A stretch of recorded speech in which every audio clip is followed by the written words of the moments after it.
depends on issuers to a significant extent. Can you give us a brief overview of how corporates perceive sustainability and their thoughts on using sustainable finance to create value for shareholders and other stakeholders? Thank you, Hiran. A lot of sustainability words in that question. So I will try to answer this question like this. Now, yes, the regulatory authorities and the governments are responsible for setting up frameworks and the standards, setting standards, right? But the corporates, now traditionally the corporates have seen sustainability as a nice thing to have, right? Nice thing to have at the year end, to have a nice annual report prepared using sustainability. That's all the traditional view that the corporate has taken over past years, I would say. Some corporates even now at the moment also have the traditional view. That's about giving back to the society and the environment. Like if you achieve your sustainability or mainly the financial KPIs, then you allocate certain percentage of your revenue or the profit after tax to do certain various sustainability initiatives. But that thinking has evolved over the period. Now the corporates actually embed sustainability to create value for an organization. It's not a giving back, it's about creating shared value on an organization. So, from the philanthropic perspective of sustainability, of giving back, and now it has come to a fiduciary duty. Now, the directors of a corporate, especially the corporates, are bound by to comply with the sustainability regulations.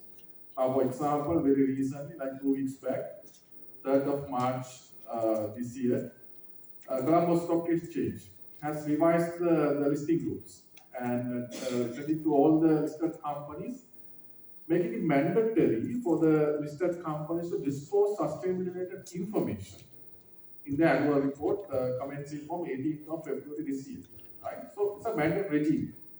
If you see, the Institute of Chartered Accountants of Sri Lanka has adopted the global best practice sustainable reporting standard with effect from this year onwards. That is ISSB standard. One of the few countries has early adopted the standard in Sri Lankan perspective. Right? So that's the commitment that we have given as a regulatory bodies and the authorities. But like you mentioned, the implementation is always depend on the corporates and how the corporates believe.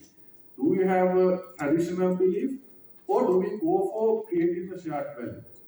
I would say the corporates are in the transforming stage at the moment, going for more strategic incorporation of ESG factors or sustainability factors in their business strategies and creating value. And looking for new markets and new opportunities or new service opportunities, embedding the ESG factors because we interchangeably use this sustainability and ESG together, but we are referring to the same thing ultimately. So corporates are in the transformation stage, especially now today we discussed about sustainable finance. So sustainable finance also, the Colombo Stock Exchange issued the guideline for issuing green bonds in April 2023. I think now they are in the process of issuing the social bond guidelines as well very soon.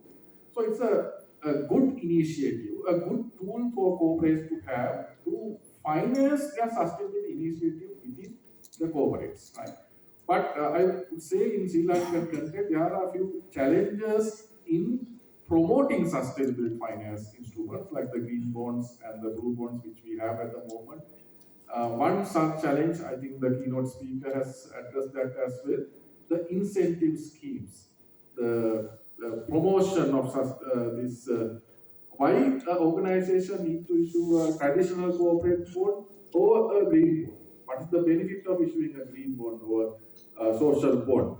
So that need to be promoted probably through tax concession and so on to pick up this market in Sri Lanka. Only we have seen in the market only couple of green bond issuance, but there are a lot of corporates who are willing to issue green bonds in the market, but having that necessary infrastructure. Like you can have a beautiful car, a very nice car, but if you don't have the infrastructure to drive that car, it's very difficult to have that policies implemented. So that's one of the challenges. Yes.